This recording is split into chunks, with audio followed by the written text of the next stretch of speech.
Live করা যাবে sir? যাবে যাবে। তারপরে ভিডিও করে পরে স্যার ওই করে লাইভ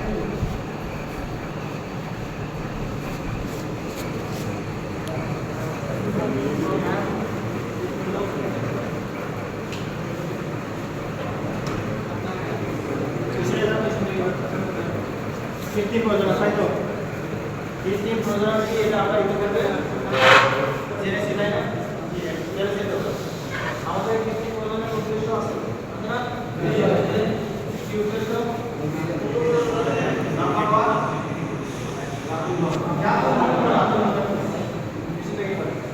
নাম্বার ওয়ান কি? নাম্বার টু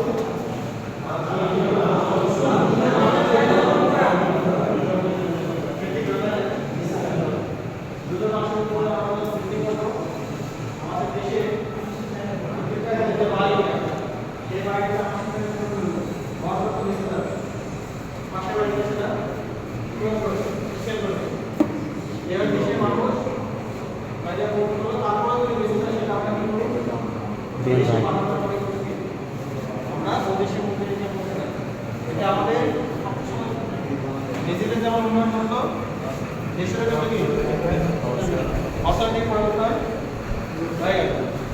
ঠিক আছে, এটা কিন্তু মূল উদ্দেশ্য। এই মূল উদ্দেশ্যকে সামনে রেখে আমাদের কাজ করতে হবে।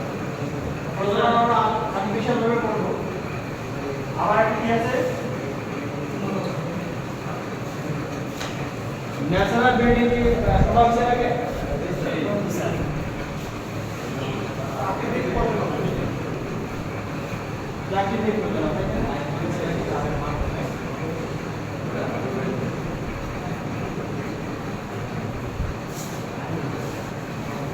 দেখেন এই কৃত্রিম প্রজনন আসা হয় কিন্তু ন্যাচারাল ব্রিডিং এর এখন হয়তো এলাকা ভেদে কিছু কিছু জায়গায় ন্যাচারাল ব্রিডিং হয়ে যাবে।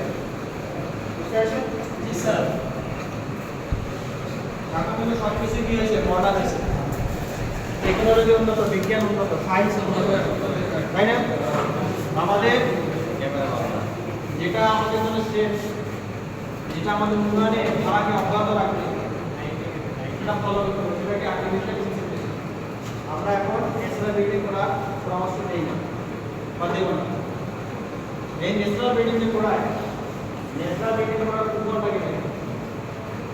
ন্যাচারাল ব্রিডিং কি দিয়ে করাচ্ছে? একই সার কি এক গরু দিয়ে সীমাবদ্ধ থাকে না, গাভী দিয়ে সীমাবদ্ধ থাকে না, ওই সার এক গাভী বিভিন্ন গাভীতে উঠে যায়। এবং গ্রামে একটা সার আছে, 2-3 গ্রাম থেকে তো ওই সারের কাছে নিয়ে যাচ্ছে, তাই তো? বিভিন্ন জায়গা থেকে আসে এই একই সার বিভিন্ন গাভীতে উঠতে থাকে। এক সময় গাভী সুস্থ থাকতে পারে, আর এক সময় গাভী অসুস্থ না থাকতে পারে। ঠিক আছে, তাই না? এই যে প্রজননের গাভীর কাছে লাইফ ইনভেস্ট করায় কিছু ডিজিজ ছিল যেটা আমাদের মাধ্যমে আসছে প্রজনন। ঠিক আছে, এটাকে আমরা বলি STD, sexually transmitted disease. Bangla নিয়মে কি হবে? যৌনবাহিত রোগ। ঠিক আছে, যৌনবাহিত রোগ। এভাবে যদি ন্যাচারাল ব্রিডিং করা হয়, যৌনবাহিত রোগ ছড়ানো থেকে হিউজ একটা সুযোগ থাকে। এক গাভী সুস্থ, আর গাভী সুস্থ না হতে পারে। ঠিক আছে, এভাবে কি হবে?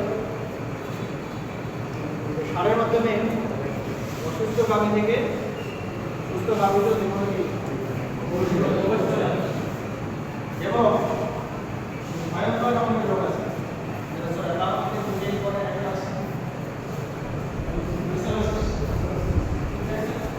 আর আছে নাম্বার ব্যাকটেরিয়াসিস। বুঝতে পারছেন?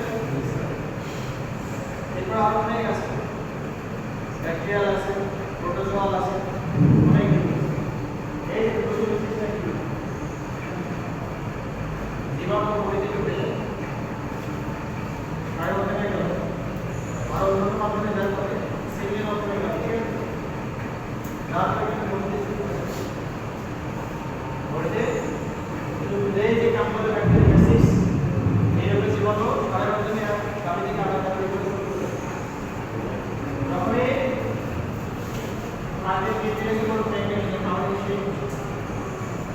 জন্য নয়।